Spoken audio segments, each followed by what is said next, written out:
Tonight we're going to cover two lessons in the packet, so it is going to be a lot of material, but a lot of it that you see that's in that material is just details on measurements that I don't need to say out loud in class. You have them right in front of you. You'll be able to see them. So we're going to talk more about the significance of some of those things. But coming back to where we're at, the Israelites are at Mount Sinai, and they have escaped out of Egypt, and they are now receiving their law. And tonight we're going to be looking at issues with the tabernacle and the high priest, and details about the elements that were given there. We talked last week about the shadow and substance of how the things that are given during this time period are pictures of things that we have in Christ. And so we'll talk a little bit more about that tonight as we go through some of these things.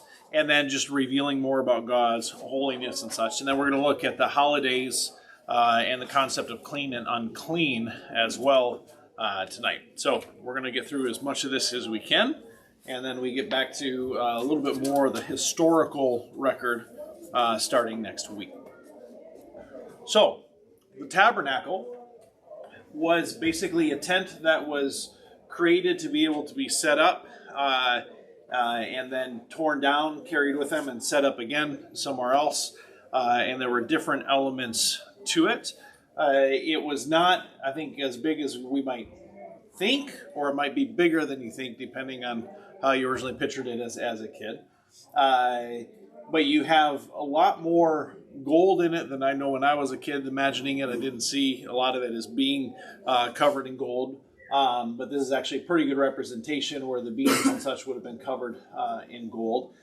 What all of this is made of, the curtains and the roof, is all given in the book of Leviticus and Exodus, I believe. And in those, the most interesting thing about some of these elements is that on the top, there was actually portions of it that were made of sealskin. So that's why some would say they had to have been close enough to the seashore somewhere to get the sealskin or to buy it from somebody. And then you had the amount of stuff that was put on here. It would have been actually relatively dark inside, or actually very dark inside, except for the lamp that would have been providing the light when you entered into the tent. But you also would have had, and we don't know to what extent, the Shekinah glory would have shown in the tabernacle as well.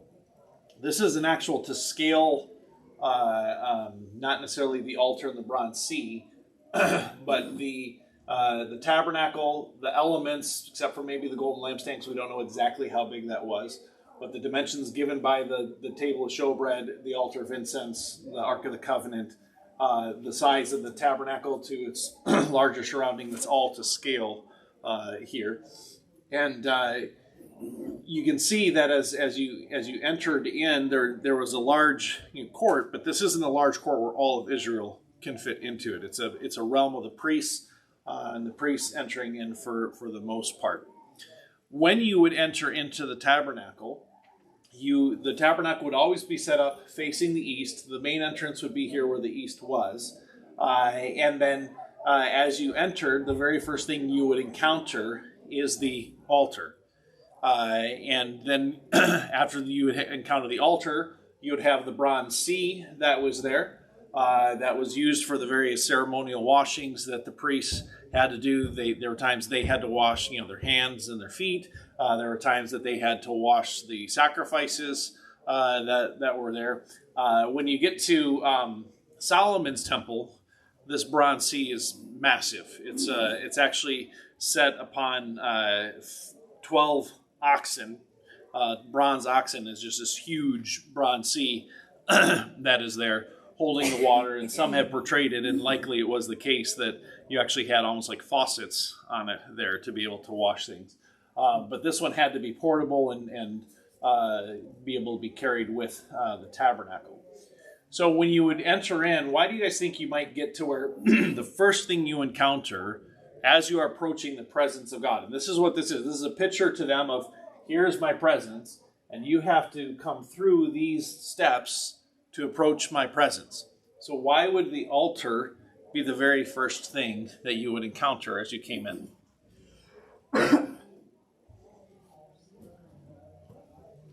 Anyone else? Okay, yeah, the covering of sin. So in order for us to approach the presence of God, sin had to be atoned for.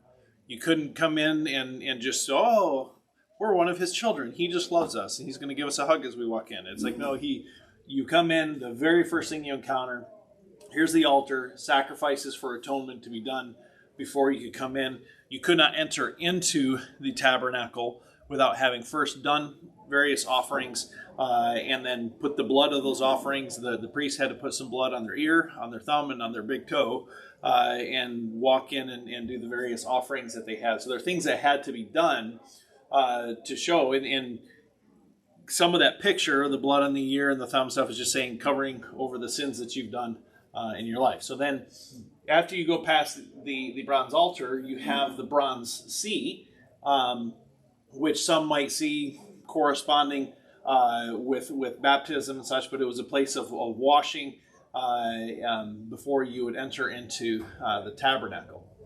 Then when you first enter into the tabernacle, you would, on the right, you would have the table of showbread. The table of showbread is we're going to see is a little bit more along the lines of expressing the fellowship that we have with God. We'll talk about it more in detail in just a minute. And then the golden lampstand is would give light, and it was a lampstand with separate little pots on it that would have the wicks in it and burn that. And it was hammered out of one solid piece of gold. It was not put together with different pieces. And then you had the altar of incense right before the curtain. And so the priest would come in, and prior to the mistake that Nadab and Abihu commit that we read about in Numbers, where they mix the incense for this altar wrongly, they used to come in, mix the incense, put it on there, and enter into the Holy of Holies, but they both lost their life doing that. Then it got to the point where they would come in daily to the altar of incense, but they were only allowed to go into the Holy of Holies once a year on the Day of Atonement. So the priest would come in each day to the altar of incense, burn what was prescribed for that. When they would go in on the Day of Atonement, but what they had done before was that wasn't stated, is they were bringing the blood in and putting it on the Ark of the Covenant as a sign and a symbol. We'll talk about that when we get to the Ark of the Covenant. But you would walk in, and that would be that progression into the presence of God. This is where the author of Hebrews refers to this area here, the holy place, as referring to this age, he says. And you're like, come on, give me more. But he doesn't. And so, but you can see within the New Testament such, there's a clear sense that this is symbolizing some of the things that we have. And we're going to talk about that as we go through it. So first, you have the bronze altar. Or let me cover these 3 points in the notes. They weren't on the slide. But the meaning and significance of the tabernacle as a whole is, one, the presence of God is with Israel. That's a huge thing. He says, I'm going to be here. I'm going to dwell with you, and I am there. And then God's identifying himself with the people of Israel because the other nations saw him there, and they could see the Shekinah glory, his presence in the smoke, pillar of cloud and the pillar of fire. And then it also indicated God's favor to Israel and was used to indicate disfavor. So there's a point in time where the tent of meeting is moved outside of the camp to show that God is upset with Israel. So the bronze altar, the dimensions of this is about 7 foot square, so about a foot longer than the tips of my fingers here. Stood about 4 feet high. And it was acacia wood covered in bronze. And then it was basically a 4-sided box with a grill on top. The ashes could pass through to the bottom, and there was a bronze tray that was made at the bottom to catch those ashes that could be carried out. So when you think of this picture of the altar with the ashes on the bottom, Does this help you at all with a picture of the altar given to us in the book of Revelation? Says there's voices crying out from under the altar. How long? Until we are vindicated. And you're wondering, why are there voices? It's kind of creepy. Who's calling out from under the altar and why? Well, when you realize that we live our lives as a sacrifice, and if the concept of the martyr going and sacrificing their life for the glory of God, then it's that picture of them being on the altar and their ashes have fallen through. So in other words, the people calling out from under the altar are the martyrs who gave their life in sacrifice to Christ, saying, when are you going to vindicate those that killed, or vindicate us by judging those that killed us? And that's when it cries out, not much longer. So you see some of that picture. And this is where the tabernacle is actually going to factor into Revelation a lot more than what we sometimes pick up on. So the bronze altar, you had the horns that were on the altar, and the blood that was brought from the sacrifice, or taken from the sacrifices, part of that blood was always put on the horns of this altar. And there's going to be horns on the altar of the altar of incense as well. And so when blood is applied, it's typically applied to those horns. Can anyone else think of a Bible story where the horns of the altar in the temple of Solomon come into play? Somebody grabbed him for protection. I don't remember who. Yeah, I think his name is Zechariah.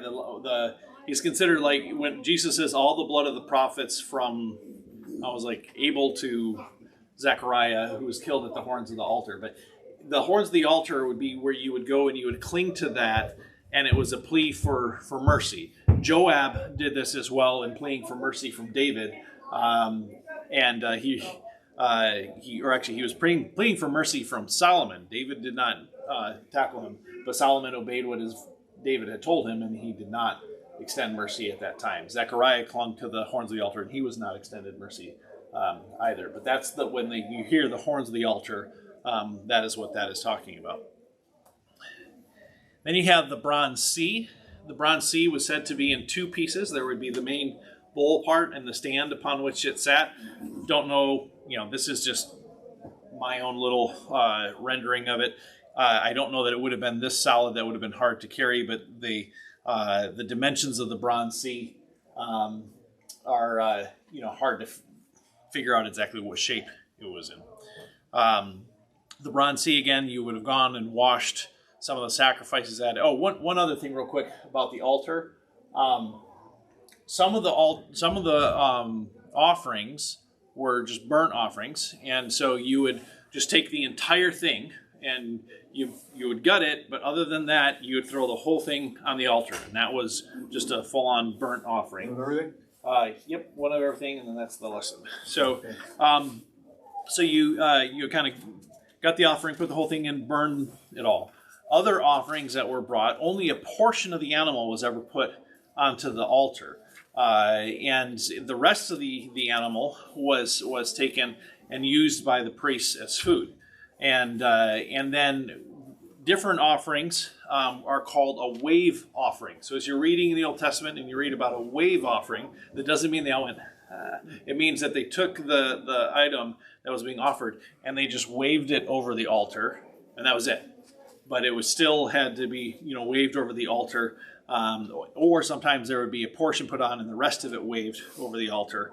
But that was kind of a sense of symbolizing that it was an offering, yet still allowing the priests to use it as food and such. And to grasp as well that throughout the history of Israel, the priests that functioned within the temple gained all of their food through the offerings that were coming in. And so that's was also something that was put forward in the law that gets referenced in the New Testament too. So after you went by the bronze sea, you would enter in and you would see the table of showbread. On the table of showbread would be 12 loaves of bread.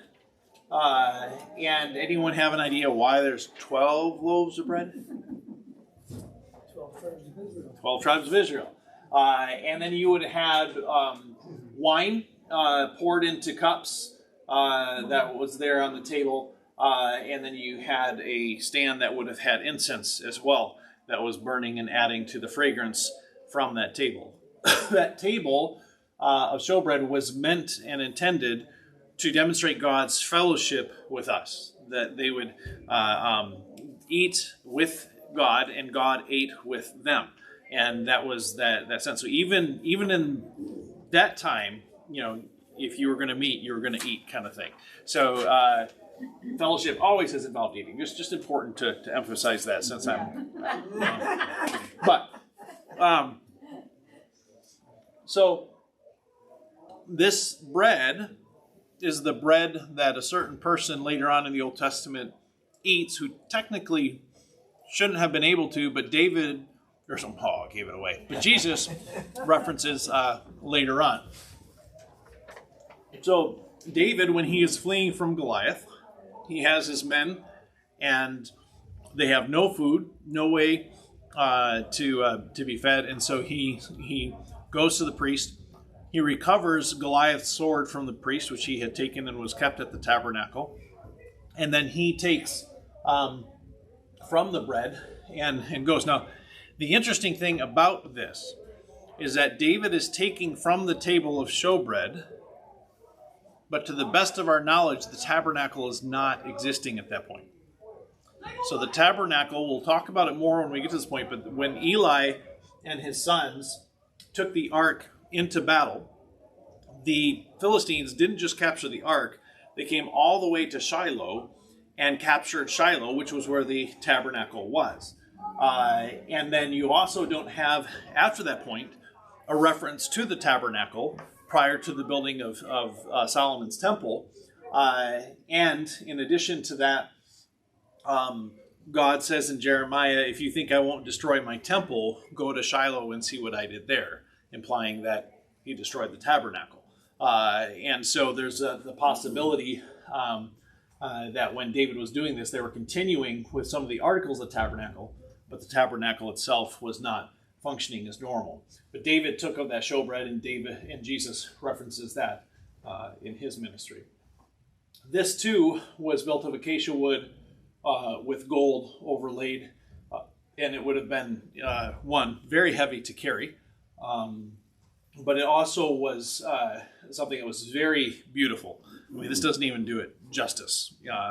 And so when you walking into this tabernacle, you would have seen just beautiful, beautiful gold ware that was there. The golden lampstand would have been on the left as you walked in. It is said to be shaped in the form of a tree, an almond tree. And so, the idea, and it had, this is accurate to the number of buds that they said. So each arm would have, on the full bow of the arm, there would be 7 of these buds.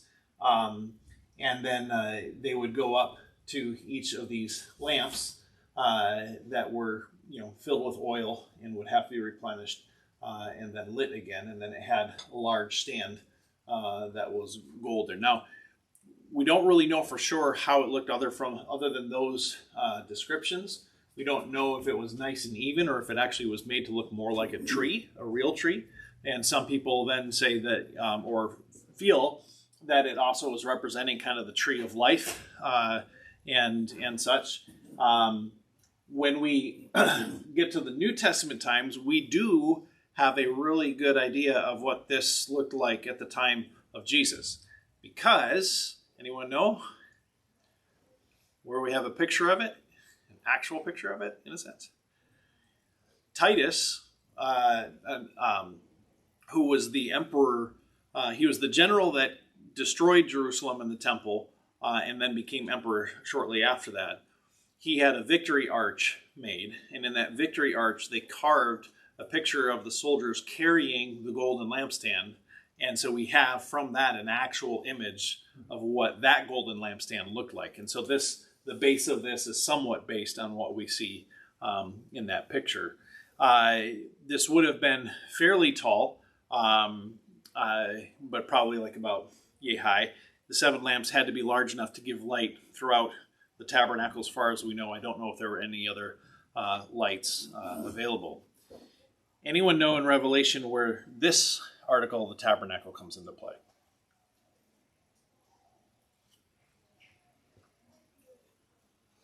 So Jesus at the beginning of Revelation is seen walking amongst 7 lampstands. And so again, with the author of Hebrews tying it into this age, and then here he is walking through the 7 lampstands, and each of those 7 lampstands are what? Churches. So it's using this tabernacle picture and the picture of this lampstand. And so what I say is that the more familiar you are with the tabernacle, the more John's visions details are like, wait, that's the tabernacle. Wait, that's in the temple. That's you start to see that and pick up on that. And you'll realize as you read through in Revelation, it talks about them, the voices coming out from under the altar, and they came forth from the temple, and smoke filled the temple. I mean, it's being talked about the whole time. So his vision is actually in the heavenly tabernacle. Or the heavenly temple, however whichever one you would want to go with.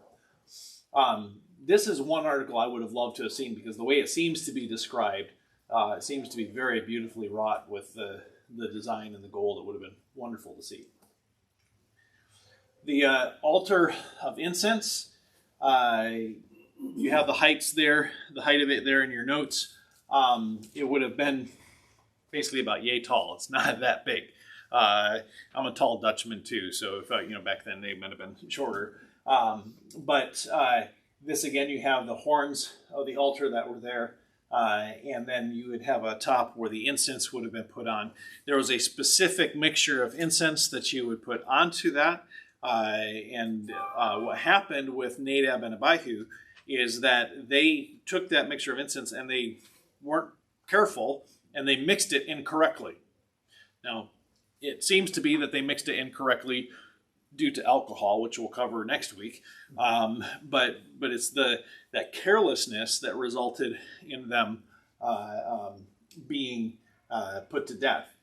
Now, the altar of incense, and the incense involved everywhere around, including some of the sacrifices, are consistently talked about as being a sweet-smelling aroma unto God. And that's a constant phrase, sweet-smelling aroma unto God, the sweet-smelling aroma unto God. So when you get to 2 Corinthians and it says that we are the sweet-smelling aroma of Christ unto God, this is sacrificial language. They're bringing out the idea of the incense. And then you get into Revelation and they have the incense being burnt, which is anyone remember? The prayer of the saints. So you have some of the picture of what this incense before God, that constant bringing forth of the prayers and the requests of the saints and the fellowship with the saints, and how it's a sweet-smelling and a pleasing thing with God. So this is pointing and symbolizing toward that. Now, all of the articles that we've talked about would have been fitted with these rings and these poles. You guys are probably familiar with seeing the Ark of the Covenant that way, but they were all to be carried by those poles because they were holy and not to be touched directly. David, when he has the Ark of the Covenant moved, he's moving it from where it had been after it came back from the Philistines, trying to receive it back into to Jerusalem, or the Jerusalem area, does not know and likely may not have understood what was required of moving the ark. And that's why you have one gentleman who reaches out and touches the ark to steady it, and he loses his life. And so there's more to that story. We'll get to that when we get to that story of David. But the proper way to move these was using these poles and ringlets and such. Right? Yeah. You mentioned the prayers of the saints. The incense. Mm-hmm. Is that Revelation 8? I want to say, or that's 6? It's somewhere in there. I don't know the exact place. And is that a reference to the prayers of the saints here, below? Yeah. So it's a reference. It's a reference to us praying. Yes. It's not a reference to Saint Benedict or Saint so and so. Praying. The Catholic Church refers to that passage as a reference to support the prayers of the saints in heaven, interceding on our behalf and stuff like that. And the answer is the passage itself doesn't demand one way or the other. It's the overarching theology about prayer and such, and the fact that saints is consistently used of living, breathing, normal, average believers. So it's kind of a tradition that would shove it up into the only the saints in heaven, like Mother Teresa or somebody like that praying such. So, but it does. I mean, it gives a good picture. You know, the thing about the tabernacle is it gives a good picture of his fellowship with us and how much he enjoys our prayer. It's not like, oh, you need to pray to fulfill something. Like, he enjoys us talking to him. He enjoys us fellowshipping with him. He enjoys seeing us eat with him. That's one of the things why I'm always uneasy with the current emphasis and past emphasis on fasting, because there's very little in Scripture that encourages fasting. Almost everything within Scripture is fellowship with God, eat and enjoy the blessings that he's given you. Even the Day of Atonement, it doesn't say to fast, it says to afflict yourself, which has more to do with sitting down and dwelling on on your sin and such like that. And the very first time fasting is mentioned in Scripture is actually Jezebel calling for a false fast in order to convict Naboth and take his vineyard. So that's the first time you have an actual true word of fasting, calling for a fast. So the Ark of the Covenant. The Ark of the Covenant was basically two key pieces. You had the actual box in which was kept the Ten Commandments, the jar of manna, and I don't know if it fit in the ark or was kept with the ark, but you have Aaron's rod that budded that was also with the ark. And then on the top of the ark, you had this lid. Now, this is not nearly as beautiful as what it probably was, but you had these two cherubim that were carved on the top of the ark, facing one another with their wings stretched out, touching. And they did have the three wings on each side. So that's, again, when you get the picture of some of the cherubim at different passages in Scripture, it's pointing back to some of what's being revealed here. But these cherubim and the whole lid of the ark were all hammered from a single piece of gold. That's a big piece of gold to be able to do that. And the ark, when the priests would go in, they would put the blood on top of the ark. And the ark was seen as, in a sense, the throne of God. Now, something for us to kind of take into consideration, because later on we're going to talk about how northern Israel turns to this worship form of using a golden calf to worship God, which clearly from Exodus they should have known not to do. But when you sit there and say, how dumb could you be? They had a gold image in the holy place that was carved. And it's interesting, with all of the injunctions not to have that this was there, but this was seen as the throne of God upon which he sat. And similarly, the golden calf is seen as the throne upon which God sat as well, not as the God himself. But the reason why I bring that out is not to excuse what the northern Israelites did, but to keep us from saying, how dumb could you be, and thinking we never would have done that. It actually, there were people that could have made different arguments to support that. We'll cover that a little bit more later on. So the Ark of the Covenant was in the holy place. The presence of God was above it. It seems from the accounts that going in, his presence would have been perceivable as light or whatever it was. And in that way, it's kind of hard to imagine Nadab and Abihu taking things lightly going in there. You may have heard that at times the Israelites had a tradition, and this is more New Testament times, that they had the tradition that the priest going into the temple would have a rope tied around his ankle and bells on his robes. The high priest did have bells on his robes at this time, but the rope around the ankle to pull him out in case he died, we don't know when that tradition started, but that was there. I mean, that's kind of a constant reminder. You walk in and you're dragging this rope that might be dragging you out if you're not careful enough. And so when you entered into the tabernacle, you had a curtain that would be between the holy place and the Holy of Holies. Unfortunately, this is not exactly to scale because it would have been a perfect square, because the Holy of Holies was 15 by 15 by 15. But you would have come in. It would have been very colorful. The sidewalls would have been gold, and they were gold panels They had wood that they had carved and then coated with gold. And so the walls, this is not even, it was the best that I could do with PowerPoint, sorry. But you have the side walls being just very beautifully engraved with palm trees and different fruit trees and everything that would have been there. And then overlay that in gold with a gold table of showbread, gold lampstand, and then the golden altar, and then this beautifully colorful curtain. The curtain was it was primarily these colors. These colors are actually, it was a scarlet, a gold, a dark blue, and I think a purple. Were all mentioned specifically as a color of threads that would have been it. So it was this many-colored curtain that would have been there right before the altar of incense. So it really would have been a very beautiful place to walk into, and I, that's where, why did they have cameras back then? So the high priest has particular garments that were prescribed. You have this, up there, I forgot another one of those, the old logos got away from me. But you have the undergarment that was a woven linen that would have been all one piece with no seams. If you see this, it's actually a beautiful weave to it. This, by the way, is a picture of, it's the high priestly garments as made by a group of Jews in Jerusalem who are waiting for the temple to once again be rebuilt. And so they were attempting to be very accurate to how it would have looked. These are the colors that are described.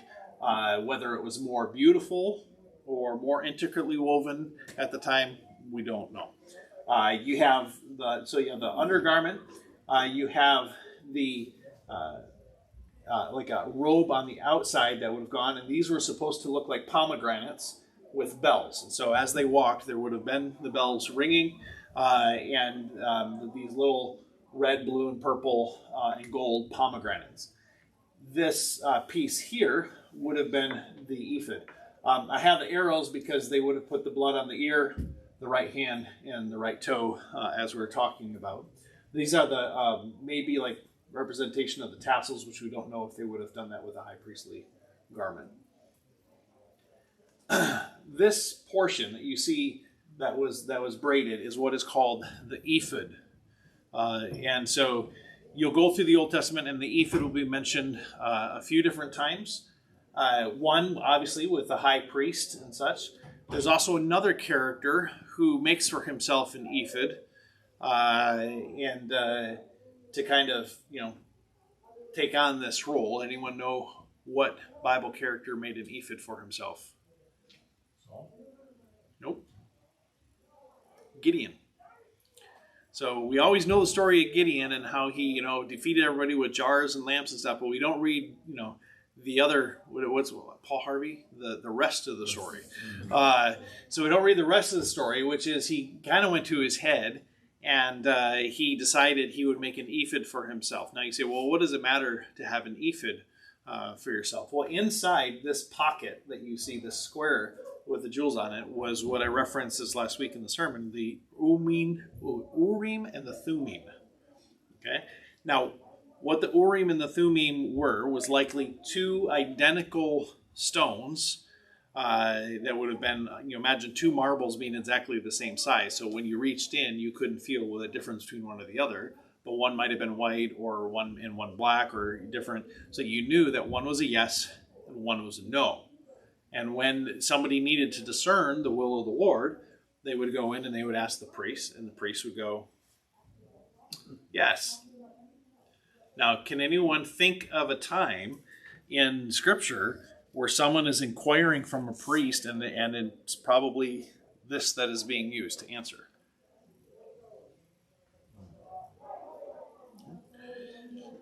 So there are different times when King David is not yet king, and he's fleeing from Saul, and he has with him Abiathar, who was the one person who survived the massacre Saul did, because Saul wiped out the whole town where the priests were. Abiathar is the only one who survives, and he's with David, but he had taken the ephod with him. And so David would say, do I go up and attack this town?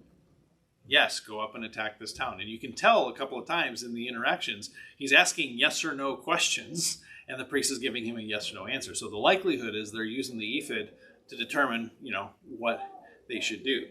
And so that is what would be in here. And so Gideon making an ephod for himself, it was kind of like, I'm going to be a source of what God would want to do and guidance and such.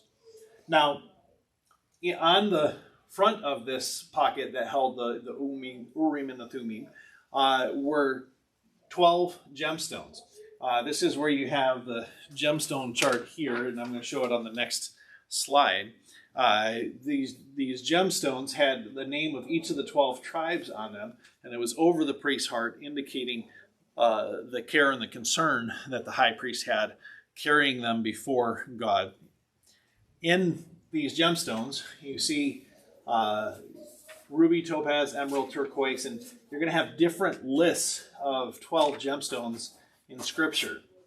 So we have the 2 in Exodus, which are the high priestly garments being described, and then you have the in Ezekiel 28:13. It's actually the passage we talked way back when about one of those passages where Satan is, or who could have been Satan. He's in the Garden of Eden, and it's the prophecy against the king of Tyre, and it gives the gemstones. Now, in the Hebrew that we currently use for our modern translations, there's 9 gemstones. In the Greek Septuagint, there's 12, and it's the same 12 as what's on the high priestly garments. And so that points to the fact that whatever role that being was playing, it was being seen kind of as the high priestly role. Then you get to Revelation, and you have the gemstones. You guys remember where the gemstones are being brought out in Revelation? 12 gemstones are mentioned. When?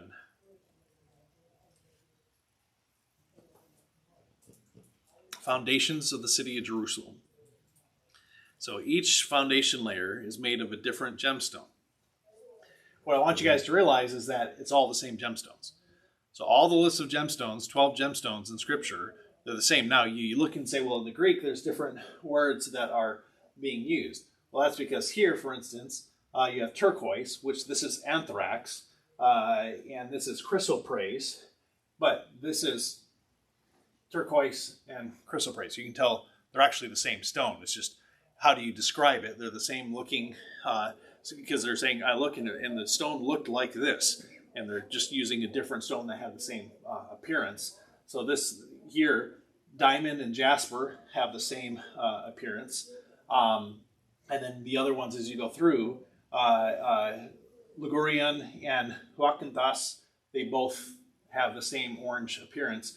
So as you go through, the Unaxian and the Sardonyx, they're also the same appearance of stone. So all of the gemstone lists actually coincide with each other, which shows this interesting tie. And I'm not going to tell you this means this and this and this, because that's part of what you got to go study your Bibles for and have fun doing that. But it is interesting to note that they all correspond.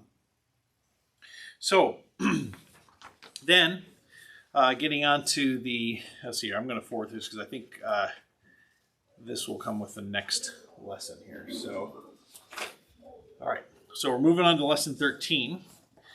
And now we're going to get on to the laws concerning unclean and into the holidays. So first, when you get to the laws of the clean and the unclean, I was talking with people before and talking about how the clean and the unclean had a lot to do with how the Israelites were supposed to be holy from the other nations. And they're like, well, where do you get that from? Well, this is where you get that from. In Leviticus 11:10, it says, you are to distinguish between the holy and the common, and between the unclean and the clean. So I want you guys to catch here that the opposite of holy is not bad, evil. It's common. So that helps you understand what's the difference between holy and common. Holy means it's set apart to a particular thing, and it's not to be used for common use. And so that helps us understand holiness. And then and you'll notice how clean and unclean correspond with that. So unclean doesn't have, again, that evil sense as much as it's common or it's gone through something that causes it to not be desired in the presence of God. That's basically what unclean means. God does not want to have us in his presence. It doesn't mean sin all the time. So you here have in Leviticus 20, God says to Israel, "But I have said to you, you shall inherit their land, and I will give it to you to possess, a land flowing with milk and honey. I am the Lord your God, who has separated you from the people. You shall therefore separate the clean beast from the unclean." So this tells you straightforward. I have separated you from the peoples.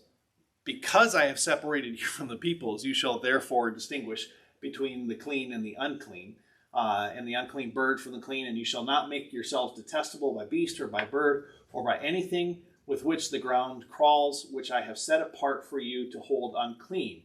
You shall be holy to me, for I, the Lord, am holy, and have separated you from the peoples, that you should be mine. So you have specifically stated here that the unclean animals and such like that within the dietary laws are being tied directly to their separation from the nations around them. Which is why when you get to the book of Acts and the gospel is going out, and the question is, can this go to Gentiles? Peter has a dream where a sheet comes down out of heaven with a bunch of unclean animals on it. And he's like, I can't partake. And God says, do not call unclean what I have made clean. And then he now knows, I can go to the Gentiles. So there was a reason why the dietary laws tied directly into that concept of the gospel going to the nations. This also I want to bring out because today in our diet crazy culture, we tend to go back to the Old Testament dietary laws and import our modern health theories onto those diets. The reason you can't have pork, well, because it was bad. You might get trichinosis or something like that. And the reason you couldn't have this was because it was unhealthy and such. That's not what the law puts out. The law does not say these things are unclean because of their lack of health.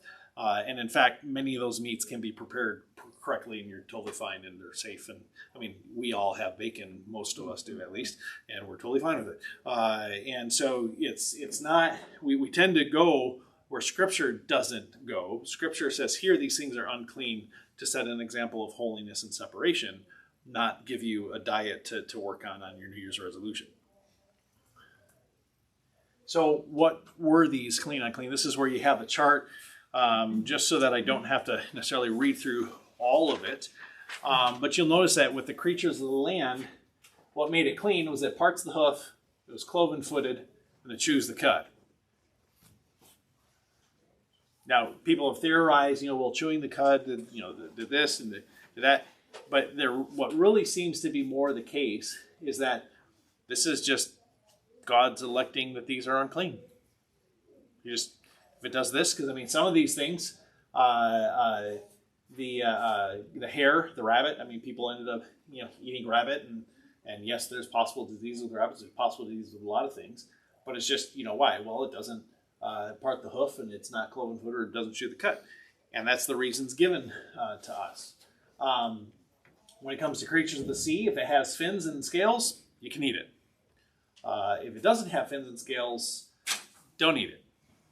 And which leaves you with, shrimp and so on and so forth.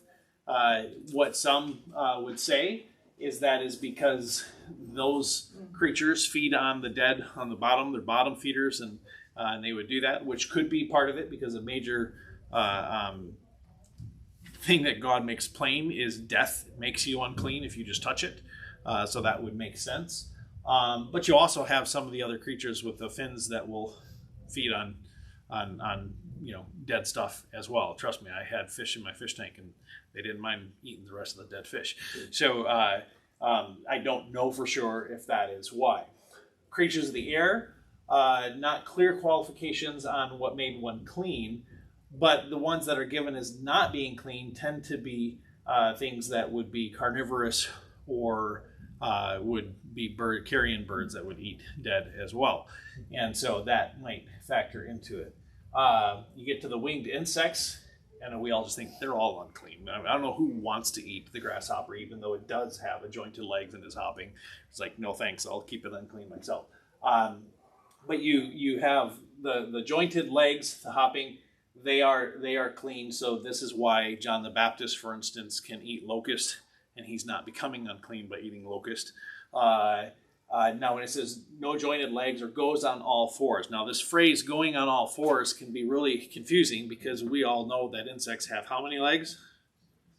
6. And it's not like the people back then didn't know that. At least sometimes it's like, oh, they didn't even know the insects had 6 legs. What probably is the case is one of two things.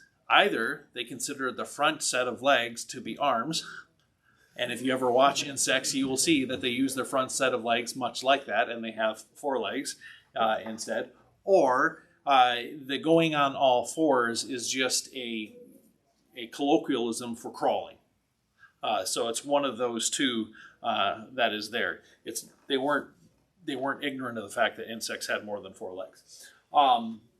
And so with the other insects, they were not to eat them per se if it went on all fours. The interesting thing with the grasshoppers is that they can kind of walk, but they tend to just jump and hop, and so that makes them clean. And we say, like, well, why? Why does jumping and hopping make it clean? And this is why I believe one of the biggest emphasis of the clean and unclean is the almost random nature of it. Like God is going, that one, that one, that one. And eclectically saying this is clean and this is unclean. And not having a specific reason, because I feel it also is a part of a picture of election. That election is not merited for some particular reason. It's God just choosing according to what would glorify him and go along with his plan. So the swarming things that are animals like mole rats, mice, lizard, geckos, all these things that you probably got so hungry for this last week, they are unclean, and their carcass makes you unclean. And then swarming things that go on their belly, none of them are clean. So worms and so on and so forth. Now, as you look through all of this, certain things were unclean, so you couldn't eat them. But with all of these, even the clean animals, you were never to touch their carcass. So once it was dead, then you weren't supposed to do that. Now, the interesting thing with that is, what do you have to do in order to have a sacrifice? You got to kill the animal. And what are you doing the whole time you're waving it? So this is more of the idea that the animal has died and it is already dead. You are not killing it in the process of sacrificing, but it has died a natural death. Now, why would God have so much angst towards things that are dead? Curse. It's the curse. It's the part of creation he had no part in. He did not create death. He did not make death.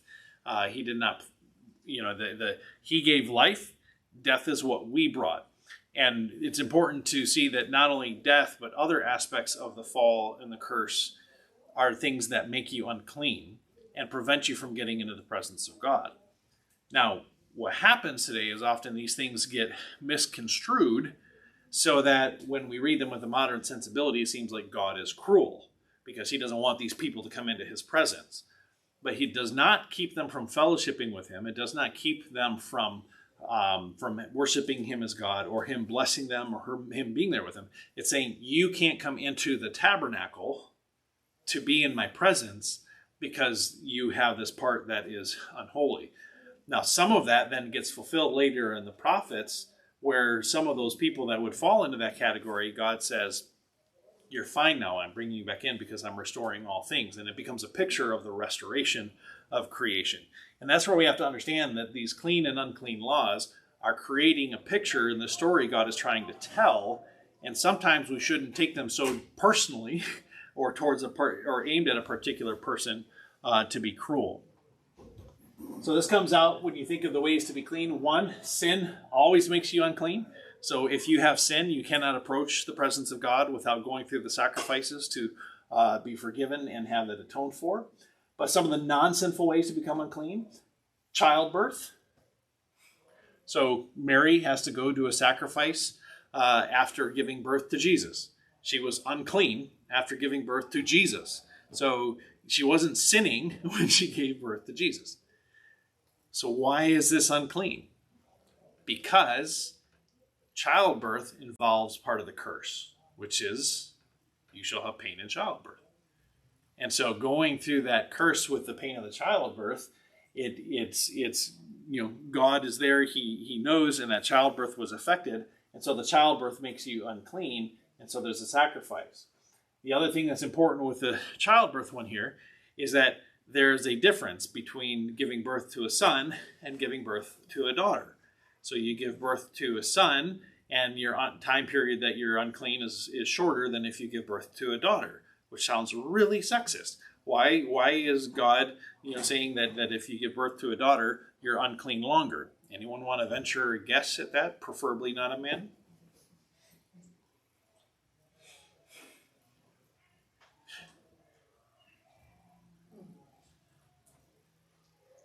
We have pain in childbirth because who did what first? I know, it's like, can we get over that? But God has a really good memory, there's this recognition of, and this, by the way, this is one of the things where when we talked about at creation, that, and I know this is a lot of just implied, but I feel that when woman took from the tree at the encouragement of the serpent and gave it to Adam, she did not tell Adam where it was from. I feel that there was a sense of where she went and she gave it to her husband and ate.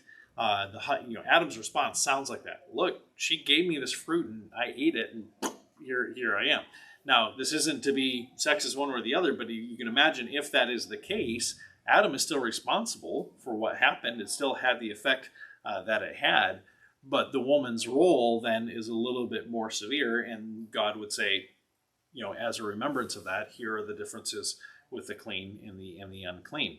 And so, and I don't say that to get everybody mad at me, although that's probably happening anyways. But I say it because as we approach the Old Testament, some of these things, they're there. Whether we like it or not, they're there. And we're walking with our God, and this is the God we serve, and he is good. And so when you look at that, it's like, how is this happening? Why would he have this unevenness? It is, I feel, a logical and plausible way that this would fit and be the case.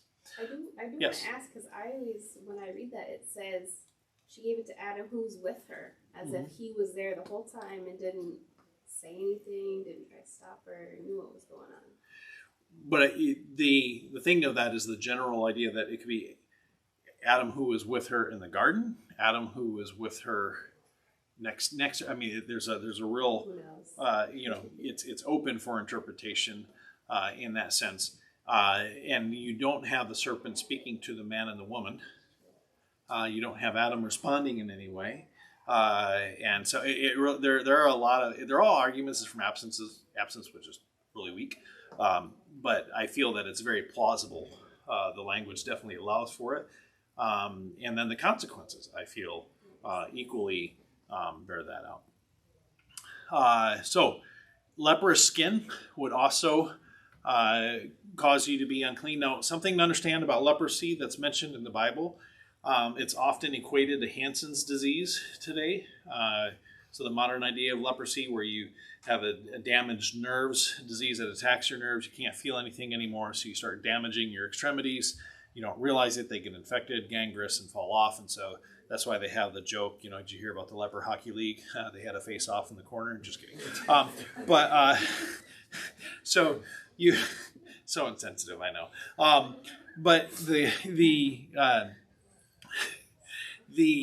disease, the way it's described, the way leprosy is described in the Old Testament law, it does not fit Hansen's disease descriptions. The other thing is to realize that leprosy is also used, as you see in the next one, of clothing and of houses. And so what leprous seems to be, the Hebrew word that's being used here, it seems to be any type of condition of the skin or a fabric or something that is starting to degrade it. Like mold would start to pull apart your house. You'd get a skin thing and it would start to cause, sores and things like that. So it seems far more broad than just the Hansen's disease that we now today know as leprosy. If you had, like a leprous clothing in your house, you had to tear parts of the house down and rebuild it, and the house would be unclean. Bodily discharges made you unclean, so any unusual fluids flowing out of you, you were unclean, but we all feel that way today anyway.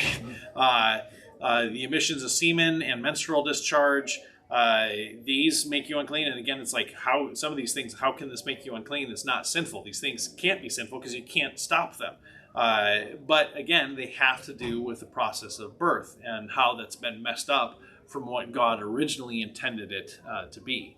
And then the like a non-menstrual discharge. So the woman, for instance, who was walking behind Jesus, who had the issue of blood, she was technically unclean, which makes you realize how uncouth it was for her socially to reach out and touch Jesus, because she was unclean. And if you were unclean and you touch somebody, they become unclean, and then all this way around.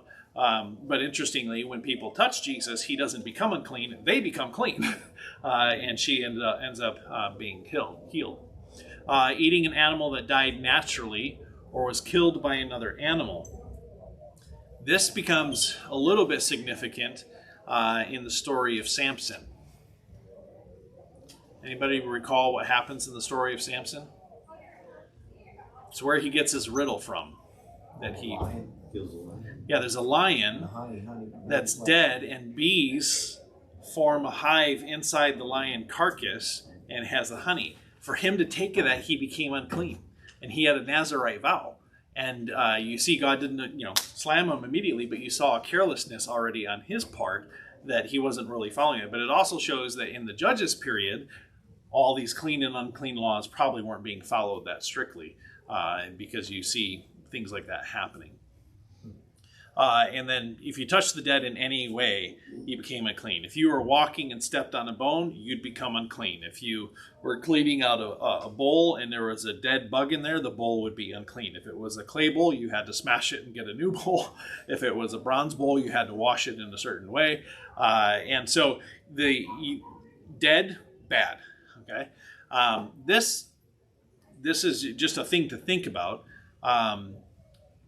And that is, a lot of times when it gets to things like horror movies, when it gets to things that emphasize death, whether it's, designs and stuff that have, skulls and all this other stuff, we tend to think of that as being bad. And so we're like, well, no, there's nothing wrong with it. It's part of the whole thing.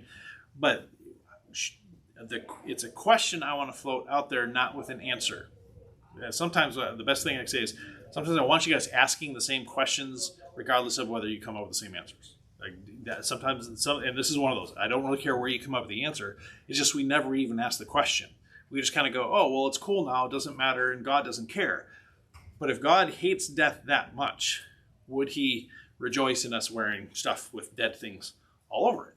And it's a question just to ask, like I said, and not come up with an answer, because you're all going to think I'm too judgmental and all that other stuff. So that's the clean and the unclean. We now are going to get into the Jewish holy days. And when you think about a holy day, we call them holidays, which means, it's just holy day shortened. Why have a holy day? What's the purpose of having a holy day? Something set apart. Remember? To celebrate something? Boy, you just... Man. Did you read it, or did you come up with that on your own? No, I just all went reading. See, you're all good. You're all good. It's like you're good ahead. You should come up here and teach, Dave. No. Yeah, it's a day set apart to remember something, because we are prone to forget. We're prone to forget. We're prone to let things slip by.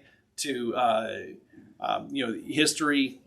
If you don't remember history, you're doomed to repeat it. That's what they say. And so holidays are there to remind us of things and to bring that around. And that's why they are so valuable. You just went through Christmas, And as much as we can go through, well, is it, how pagan is it, or different things like that. The point is, us sitting down and thinking about Christ coming and his willingness to do that makes us remember what he's done and challenges us to think about and evaluate ourselves in light of that. Same thing as we come to celebrate Resurrection Sunday, just bringing those memories out. So what were the holy days that Israel had?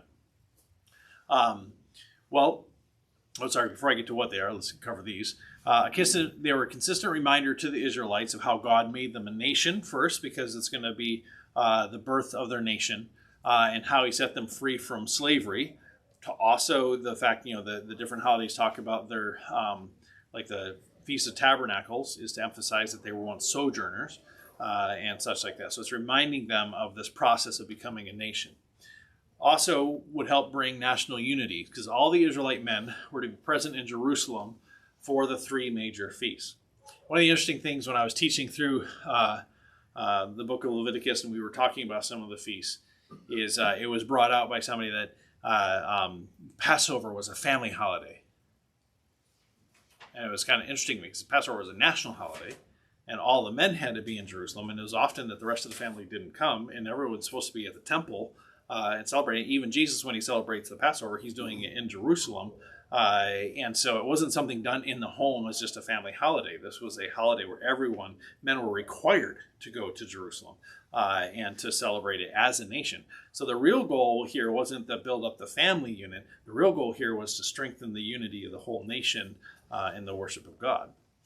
And then the children grew up clearly seeing that they were part of that nation, not just a family or a tribe. They're foundational to almost every culture. Holidays are. The adoption of pagan holidays is forbidden, and this is where the struggle comes with is where Christmas is, to me, is a bane, because I love Christmas more than any other time of the year. I absolutely love decorating. I love all these different things, but then, you learn where it all comes from. You learn what the background of it is, and you're like, oh, because I know Scripture says, don't borrow from the pagans.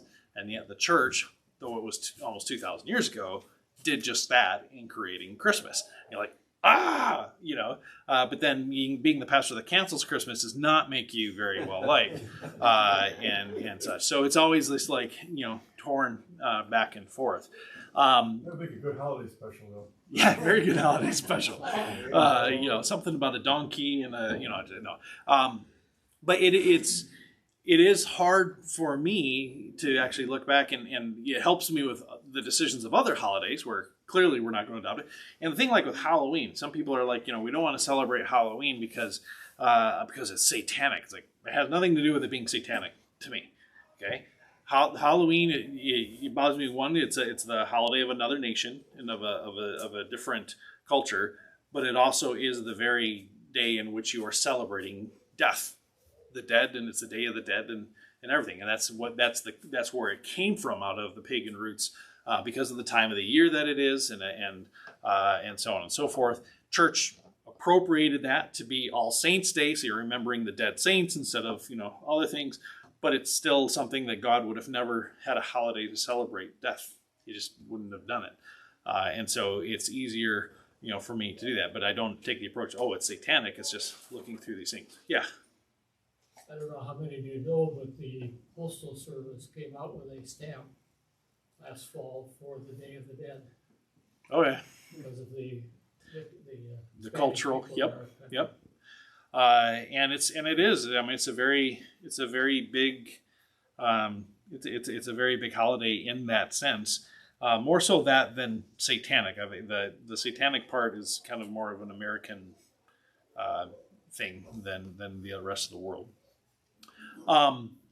So the holidays, we're not supposed to adopt the holidays of other cultures, and celebrating pagan holidays is a big part of what led to the destruction. You see Jeremiah 7:18 and 44:15-30. Now, one of those passages, the scary part about it is that it specifically brings out they're celebrating the Queen of Heaven. They had a holiday to the Queen of Heaven.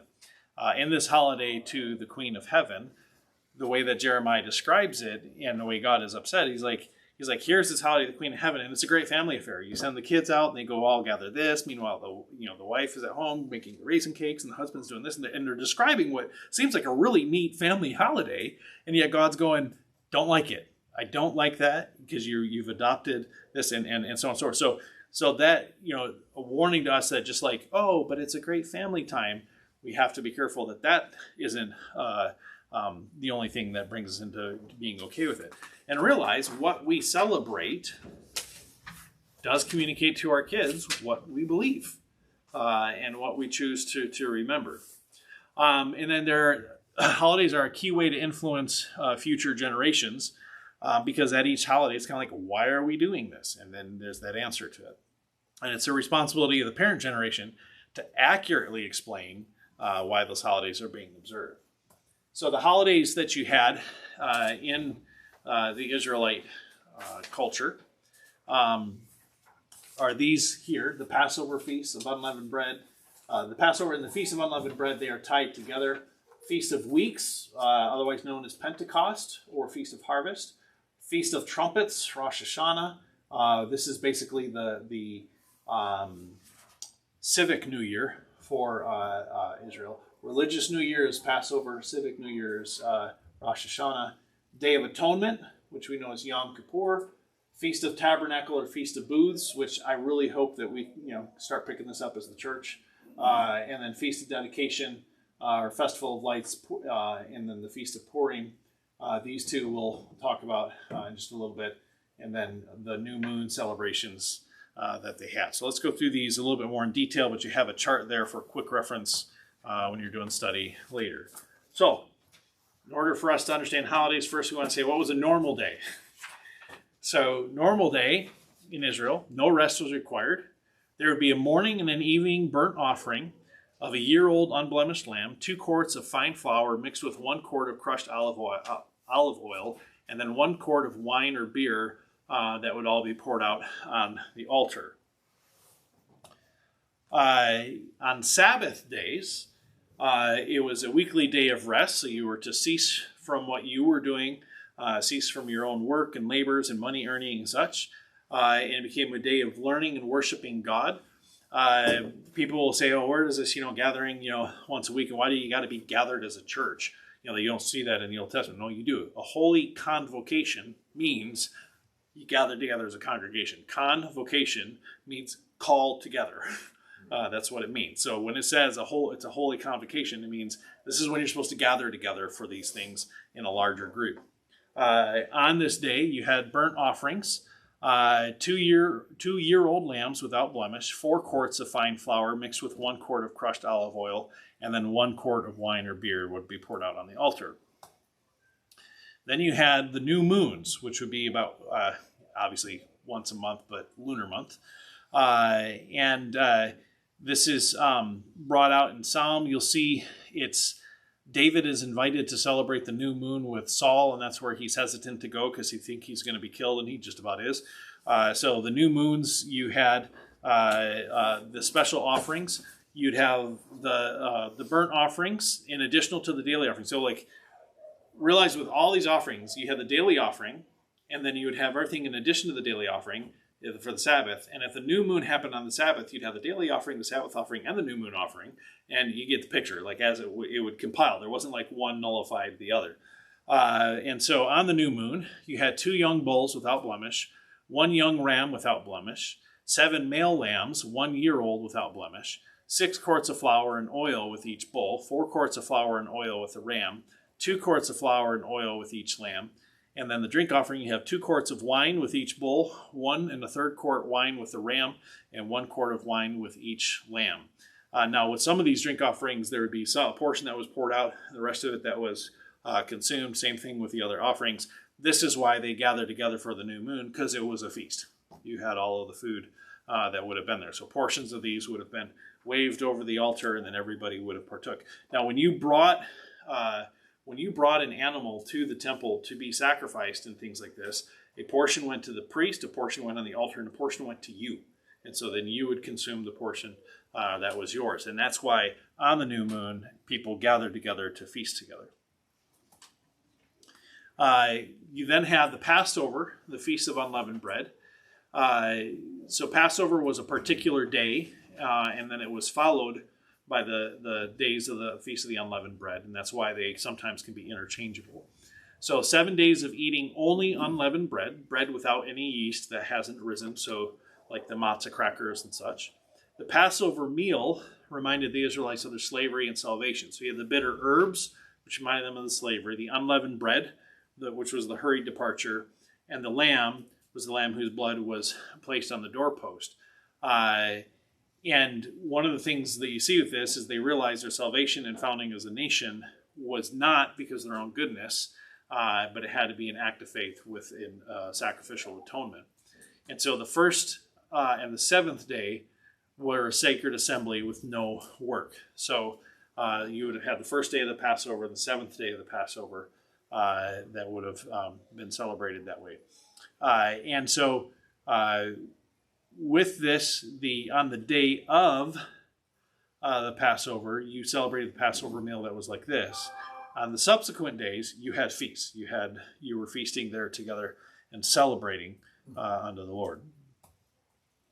The Feast of the Unleavened Bread, during the week of that feast, in addition to the daily sacrifices, you had 2 young bulls without blemish, 1 young ram without blemish, 7 male lambs 1 year old without blemish, grain offerings of 6 quarts of flour and oil with each bull, 4 quarts of flour and oil with a ram, 2 quarts of flour and oil with each lamb, and 1 male goat for a sin offering. And so all these offerings would have been waved over the altar or put onto the altar. I don't remember which ones were done which, but they would all be part of that feast. And this is why it's called the Feast of Unleavened Bread.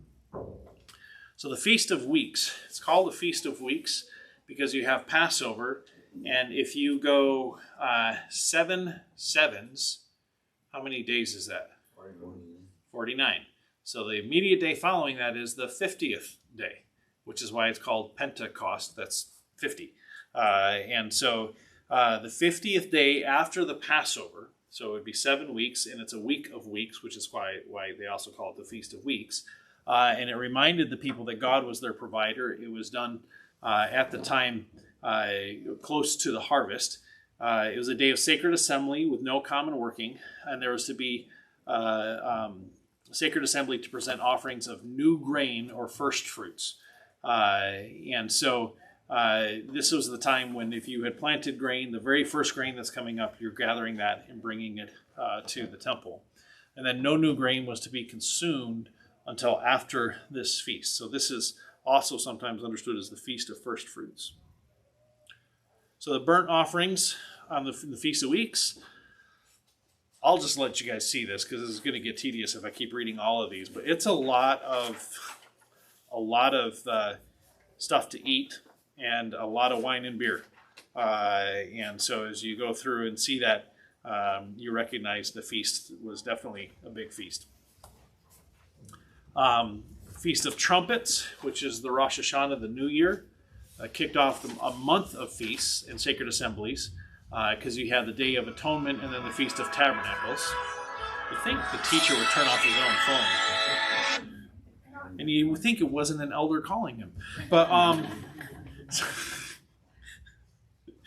let me actually silence this a second here. When I was doing my preaching class in seminary, my wife called me right in the middle of my sermon. It was really embarrassing. In this month, on the 1st, you had the Feast of Trumpets. 10th, you had the Day of Atonement. The Day of Atonement was not a feast, but it was, and then you'd have the Feast of Tabernacles, which was the 15th through the 21st of Tishri. The Day of Sacred Assembly with the Feast of Trumpets was a day of sacred assembly with no common working, and they sounded trumpets in great jubilation. It was like, we think of, you get to New Year and you got the bells and the poppers and everything. That's kind of what it was. It was that all day. And then on this day, you can see that you had all these bulls and rams and such, and the rest that was poured out, the grain offerings and the goat for a sin offering. Notice with each of these, there is a sin offering that is there, because as much as God wants to celebrate with us, there's still that constant reminder that to have fellowship with us, the sin has to be atoned for. Day of Atonement, Yom Kippur. It was a day of sacred assembly. No work was to be done. And it was a day of self-denial. This is the only one of all of the holidays that is a day of self-denial. And the important thing to catch with that is that when God originally gave the feast, he gave the three big ones, basically Passover and the Feast of Unleavened Bread, Pentecost, or the Feast of Weeks, and then the Feast of Tabernacles that was there. Then they have the New Year, but that wasn't that was there. But the Day of Atonement did not come in until after the mistake of Aaron's sons. And so, in a sense, what I'm trying to get at is in the intention of God, all of these were to be feasts. There wasn't this deny yourself, which is often common today and put out there, like denying yourself somehow makes you closer to God and such. But only on the Day of Atonement were you supposed to have a day of self-denial, and that's because your focus was to be on your sin. That was the day you were supposed to sit there and dwell on how sinful you are. And that's what it means to afflict yourself. And then you have these different offerings that were on that day. And by the way, the very fact that you had these offerings indicated they were probably eating from the offerings, which means it probably was not fasting that was afflicting yourself. The Feast of Tabernacles. This is one I hope we just get to where we do an annual church camping trip, because that's kind of what this is, and it still would apply to us in the sense that we are sojourners in this world. Just have a holiday that reminds us this is not where we're living. And just like you go set up that tent and you're just there for a week, but then you spend the whole rest of your life somewhere else, we're here for just a small amount of time. So I think it'd be a beautiful picture with that. The Feast of Tabernacles, by the way, is specifically mentioned in the book of Acts, with Paul and his group having celebrated it. So these holidays are still being celebrated by the church in the first century.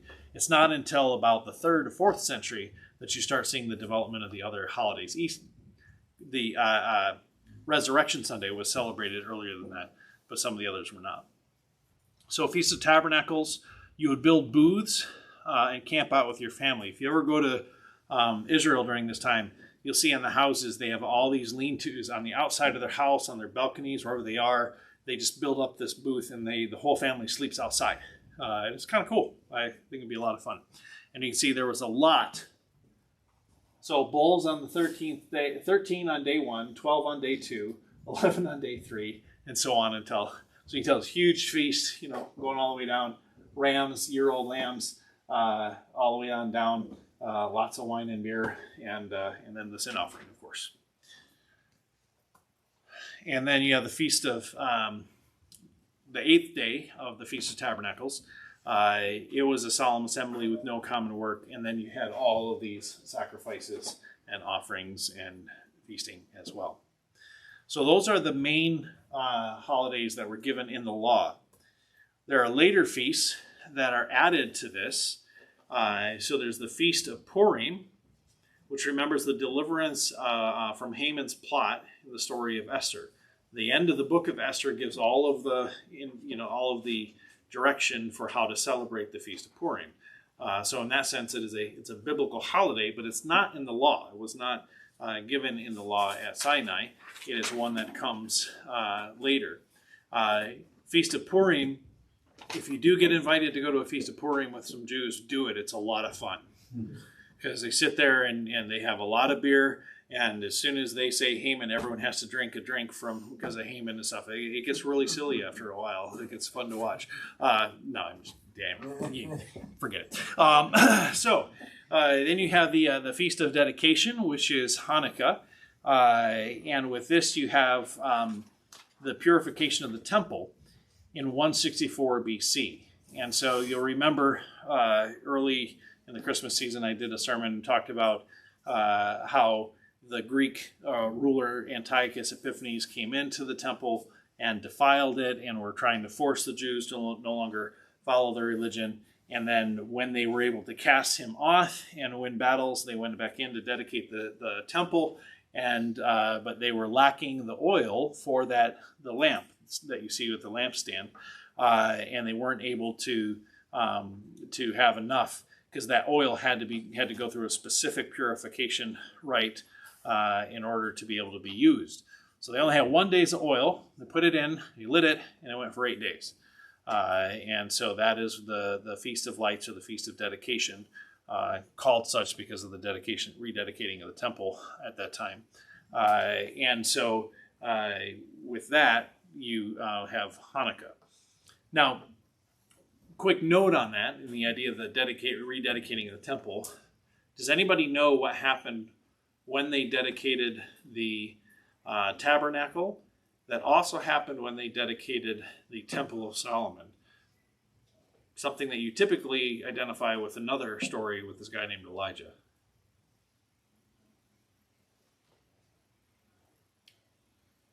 When they finished putting the tabernacle together and setting it out, and they dedicated it, fire fell from heaven and consumed the sacrifice on the altar. It wasn't just they lit it and started doing the sacrifices. Fire fell from heaven and consumed it. And it says that smoke filled the tabernacle so that no one could serve in the tabernacle. Then you get to Solomon. Solomon, actually, this is an amazing thing. Solomon invites people from all around the world, dignitaries from other nations that come. He sacrifices thousands of bulls for this huge feast to dedicate the tabernacle, or the temple. And when they get there, he prays the prayer dedicating the temple, and fire falls from heaven in front of all of those people and consumes the sacrifices. And smoke fills the temple so that nobody can enter into it and serve. Anyone else think of a place where it talks about smoke filling the temple and no one can enter it to serve? It's in the book of Revelation. So when you get in the book of Revelation, you get to the end of the 7 bowls, and it says smoke filled the temple and no one can enter to serve, which is a reference to the temple dedication, the tabernacle dedication, and could be referring to, in a sense, the ultimate dedication of the temple in heaven, at least symbolically of that, where it doesn't state that, but if you know the stories and you know that each other time that happened, that was occurring. So,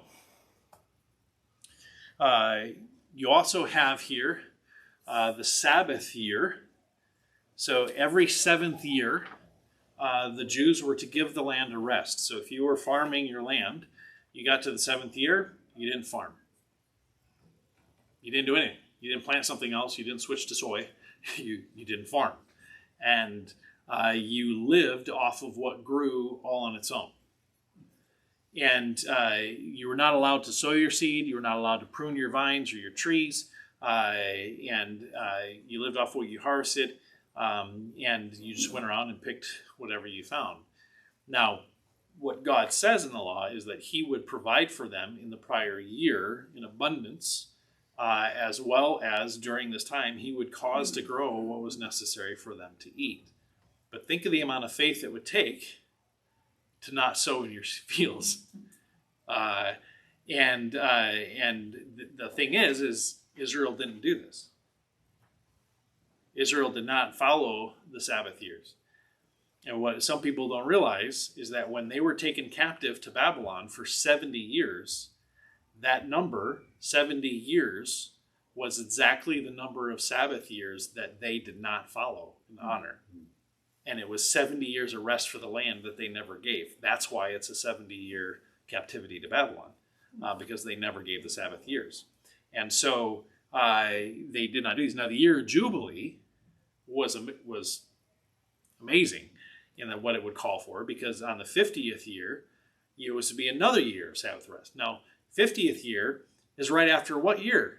The 49th year, which was also a Sabbath year. So this is 2 years in a row that you don't plant. And you're just trusting God's going to provide from the fruit of the land. And they didn't do it. And so the years of Jubilee were ignored. Now, when they came back from the land, the Jews were extremely zealous about the Sabbath year. And they did honor it, and they did obey it. And that is why the Greeks and the Romans when giving special privileges to the Jews, every 7 years didn't charge them the taxes and caused them to give the same amount of tribute because it was a Sabbath year, which made all the rest of the nations around them hate them because they had that special province given to them that they didn't have to pay that. And so when you see the tension in the New Testament time between the Jews and the Gentiles around them, it's not just that, oh, the Gentiles are unclean. They hated them. And you can read in Alexandria, Egypt, the Jews and the Gentiles and the Greeks, they were at each other's throats because, and a big part of it was this Sabbath province that they had to not have to pay these things. You see a lot of the Galatians or Ephesians 2 references there. The sacrifices abolished the dividing wall that separated them was abolished by Christ. That a big part of that's the dietary laws and such like that. Okay. These would not have necessarily been seen as part of what divided them from the Gentiles per se. This just made the Gentiles jealous because when the Jews were under the governance of the Greeks and the Romans, because for instance, when the Jews were just independent, they would have only been paying taxes to themselves, and it wasn't a special treatment. Whereas under the Greeks and the Romans, it was a special treatment because of that. Was the year of Jubilee, again, you think what it would have taken to do this, an immense amount of faith to just go 2 years without planting anything.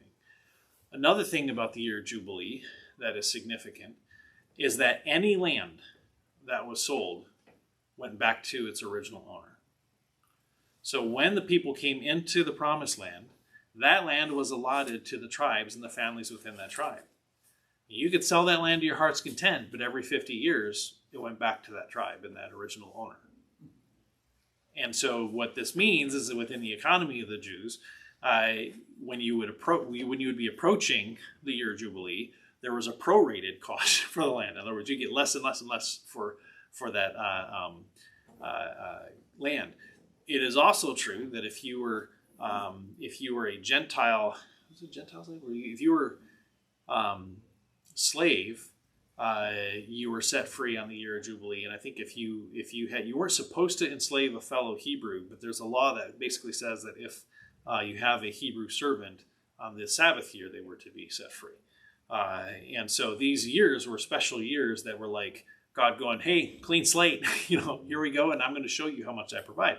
And the amazing thing about the Sabbath year, like the Sabbath day, is what Jesus says, look, man was not made for the Sabbath. The Sabbath was made for man.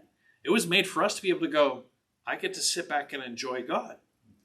And so the thing is, like, we get this, I got to go and I got to work. It's like over and over again in Scripture, it's like, this isn't how hard you work. This is how much you can acknowledge He works for you and give Him glory for it. And so there's this culture that's there of saying you need to reach this point, rest, give it rest, and back off and watch God do it for you, which goes in the face of some of our, go earn it yourself and pull yourself up by your own bootstraps kind of thinking. So these are the holidays and the holy years and such like that that were instated at Sinai. And just realize that as we talk about this, it's like, again, this is just handed to them. They didn't have any of these holidays prior to arriving at Sinai. They didn't have any of these Sabbath years and Sabbath years of Jubilee. None of this stuff was present in this form prior to them arriving at Sinai. So you think about what it'd be like to just be called out in the middle of the wilderness and handed your culture. And that's basically what was happening here. So next week, we're going to be looking at, in essence, what happens at Sinai historically going on, what events are going on, and then how they start moving on into the transition to conquest and the wandering. So any questions that you guys have?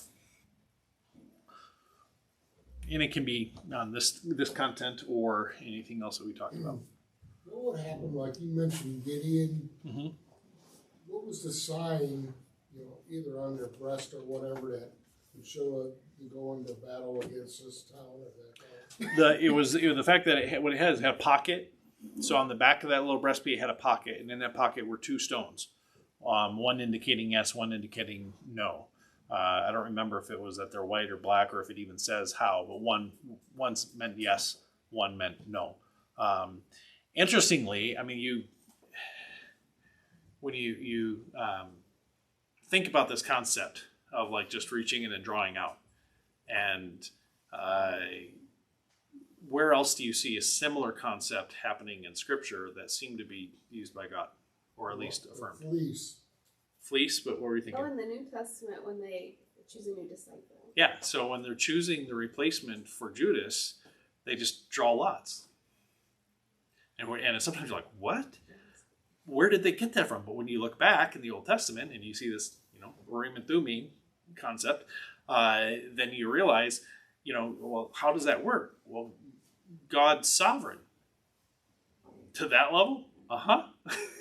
I mean, no, I'm not saying that we should choose our elders this way, but it's still that sense of realizing that God has that incidental sovereignty to guide those very things. I mean, you reach into there, and the honest truth is he can make whatever stone, whatever color he wants before you pull it out. Technically. So, but how he would do that and how he would interact is pretty amazing. But for this was a put into their culture that you would go to the high priest and you would inquire, and Urim and Thummim was how you got your answer. So, any other questions? The form of fasting is prayer. Does that still stand rather than just with the Jezebel? So fasting.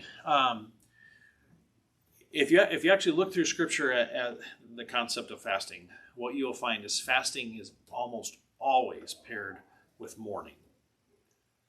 It's, in fact, I have a place, or I have a sheet that I could fill out where what you have is in the Old Testament, the fast that I mentioned in my sermon this last Sunday of Moses, Elijah, and Jesus, the 40-day fast, that seemed to be fasts that were because you were dissatisfied with the presence of God. The fasts that are called in the Old Testament, Jezebel's is the only one that is called so as to seek guidance. The other fasts are called because the people are repenting of their sin and an enemy is about to kill them. And so there's this mourning and going before the Lord and trying to show how sad and upset they are. But it's almost always fasting and weeping. Like the two are expressed right next to each other. Would it be any different with Esther when she tells? So the interesting thing about Esther, when she calls for the fast, that still fits into the category of mourning and fear of what's going to happen. But that's also in a context where God is kind of working in the background, not on the forefront. So the practice that they have, similar to the disciples, being chosen by Lot, it's descriptive, not prescriptive. It's describing what she called for, because that's what she did historically, but it doesn't mean that's what we should do. And that's a big thing when it comes to fasting, is that you get to the New Testament times, and fasting has become ingrained in the Jewish culture. Now, it became ingrained in the Jewish culture during the time of the captivity, and you pick that up in the prophets, especially in Jeremiah, but also I think it's Zechariah. I'm trying to remember one where they come and they say, they go to the prophet and they're saying, should we continue our fasting? We're back in Jerusalem. We've built the temple. Do we continue fasting on this day and this day and this day? And the confrontation is like, God actually says, oh, were you fasting for me? I didn't notice. Because a fast for me would have been fasting from sin. So go ahead and eat. And so the response of the prophet actually is, I could care less about you denying something that I gave you. I wish you would deny yourself the sin I told you not to do. And then when you get to the New Testament, when it comes to fasting, Jesus doesn't say don't fast. He just says fast in secret and don't ever tell anybody. Why? Because, well, if you're fasting for any type of trying to feel spiritual, stuff like that, then that totally ruins it. And so why would you fast? Well, every other occurrence in the New Testament has mourning tied in it with a couple. One, they fast when they choose to send Saul and is it Silas or No, it's Saul and Barnabas. So when they fast and they're worshiping, and they fast and they pray, and that's when they have Saul and Barnabas that go forward. No instruction that that's what we should do. It's just that's what they did. The instruction in the New Testament and the Gospels where Jesus, the disciples come back and they're like, oh, look, we went out and we cast out all these demons, but we couldn't cast this one out. And some versions say, this comes out only with prayer and fasting. Now that's in Mark and it's in Matthew. In the manuscripts that we have, if you guys, those of you that were part of the hermeneutics class when I went over the manuscript evidence, you can go to the oldest manuscripts we have of Matthew and Mark where it's either absent or you can see the word fasting written in a different handwriting. And so it's very clearly something that was added to the passage in Matthew and added to the passage in Mark in keeping with Christian traditions in the early centuries. Jesus wasn't instructing, it was to prayer. This comes out with prayer, but fasting was not part of that. New Testament epistles give no instruction to fast or on fasting or what we should do, and we're never told to do that. So it's not that fasting is wrong. What mystifies me is how we've created an entire system with a whole bunch of rules and a whole bunch of you do this and you get closer to God and this and this and this. When in reality, fasting, my view of fasting, looking at Scripture, is fasting is like crying. If you're crying, it's real. So if you're mourning and you're sad over your sin and you can't eat and you're weeping, that shows a genuineness. To simply cry when you're not really feeling anything accomplishes nothing. So in the same way, I feel fasting when you're not really mourning accomplishes nothing. You're just hungry. So without a purpose. Yeah. Okay. When it says in the Bible that the Jewish people were slaves in Egypt for 400 years, when did that start? When they were initially invited in? So when did their 400 years of slavery actually begin? How long were they there all together? We don't know for sure, because it is pretty clear that at first they weren't. No. And yet, if you count the 400, it's like 430 years exactly, I think, from the time that Jacob enters to when they left. I think Scripture may even say it's 430 years to the day. I might be wrong on that, but it's like really exact. And it doesn't seem like just after the first 30 years it started. So my view is that from the very get-go they were never accepted in because they were shepherds. And so they were therefore kind of serving, they were, kind of like the migrant worker where you were viewed lower and taken advantage of. But that taking advantage increased and increased and increased over the 400 years to the point where you got at the time of the Exodus. But even at the time of the Exodus, the slavery was such that the people in the wilderness would go, it's better to go back. So that gives you a little bit of the sense of the severity of the slavery. A lot of it had to do more with the persecution at the end of casting the babies into the river and population control, and then the upping things at the end that made it really severe, that resulted in that. Well, I think some of the other pharaohs that were in control, I don't think there was animosity then. I think it's only when their numbers increased and they got scared of the population. Right. And well, in the one lesson that we went over, there was a pharaoh, when it says that the pharaoh came in that did not know Joseph, that pharaoh likely, from what we see in history, was actually a pharaoh that was not Egyptian by culture and therefore was doubly anti this other culture that was very populous that could also vie for control. And so that also gives a good reason for it. I'm just always curious about it. Yep. So. All right. Well, thank you guys. Thank you. Hopefully it's good. So we'll see you guys next week.